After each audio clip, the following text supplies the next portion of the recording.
शामिल इरशाद मल्टीमीडिया में आपका खैर मकदम। मैं हूँ आपका मेज़बान नाज़िम नज़ीर। नाजरीन, इस वक्त हम शहर श्रीनगर के तिजारती मरकज़ लाल चौक में मौजूद हैं और इस वक्त आज जो ईद उल ज़ुहा बिल्कुल करीब है, लेकिन इस दौरान जो रश हुआ करता था ईद के सबब, ईद के लिए जो लोग ख़रीदारी में मशगूल हुआ करते थे, आज यहाँ छावड़ी फरोश भी अपने अपनी जगहों पर कोई रश दिखाई नहीं दे रहा है। अगरचे लोग आते जाते हैं और लोगों का इज़्दिहाम है, लेकिन ख़रीदारी में ऐसा लग रहा है कि कोई देखता है तो ख़रीद नहीं पाता है। इसके क्या वजूहात हैं, इसके लिए हम यहाँ पर आज टूरिस्ट्स का भी रश है, सयाह लोग जो बैरून रियासतों या मुल्कों से आए हुए हैं वो भी इस लाल चौक में घूम रहे हैं। जिस तरह से ये तिजारती वो सरगर्मियाँ हुआ करती थी ईद के मौके पर, ख़ासकर इस बड़ी ईद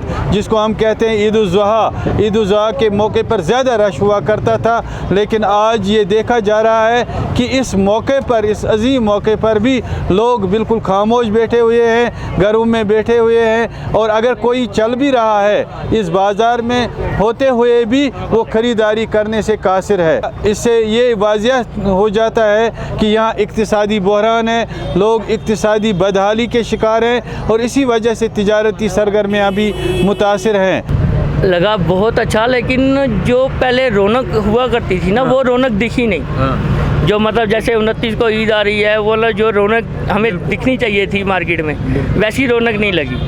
हम ले गए थे 4-5 दिन उधर लगाए हैं, लेकिन हम यहाँ आए इस कश्मीर में कि चलो कुछ बाहर की पब्लिक, ऐसा नहीं है पब्लिक के पास सर्कुलेशन नहीं है, पैसा नहीं है, गवर्नमेंट को टैक्स दे दे के पब्लिक बेचारी परेशान है। ये वजह क्या है इसकी कि पैसा नहीं है लोग? वजह यही है कि आज आपको स्मार्ट मीटर पे पैसा देना है, आज आपको सिलेंडर जो 300 पे मिलता था आज आपको 1400 का लेना पड़ रहा है, आज आपको हर चीज़ डबल रेट पे मिल रही है, तो पैसा कहाँ देगा? बंदा घर का खाना पूरा करे या पहले मार्केट में शॉपिंग करे?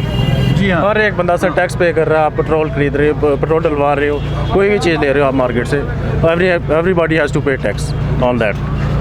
तो सर इससे बड़ा, इसलिए मार्केट में सर्कुलेशन थोड़ी कम है। असर तो मतलब असर मार्केट में सर पड़ता ही है, उसके हिसाब से मेन असर उसी का पड़ा। अब हल क्या है इसका? हल सर अब थोड़ा गवर्नमेंट को, एक दिन में तो हल निकलेगा नहीं, ये तो आप भी जानते हो। हल यही है कि आहिस्ता आहिस्ता कुछ चीज़ों पे रियायत दी जाए। गवर्नमेंट को कुछ करना चाहिए। गवर्नमेंट को कुछ चीज़ों पे रियायत करनी चाहिए। जैसे कुछ चीज़ों की महंगाई इतनी ज़्यादा हो चुकी है कि पब्लिक सिर्फ खाना ही पूरा कंट्रोल में लेना चाहिए। जो महंगाई ज़्यादा हो गई है उसको थोड़ा कंट्रोल में लेना चाहिए उनको। खाना ही पूरा हो जाए बंदे का, तो यही बहुत हो रहा है। आज कोई किसी ज़माने में हम देखते थे कि बकर ईद पे हम भी, मतलब मेरी भी 40 साल एज हो गई है, मैं बकर ईद पे बहुत ज़्यादा, हम भी तो जम्मू के ही रहने वाले, डोडा किश्तवाड़ भद्रवाह में हर जगह पे लोग शॉपिंग ये करते थे, हर चीज़ करते। आज कहाँ, मुझे नहीं लग रहा किसी के पास बकरी खरीदने के पैसे होंगे। हाँ, सही बात है या गलत है?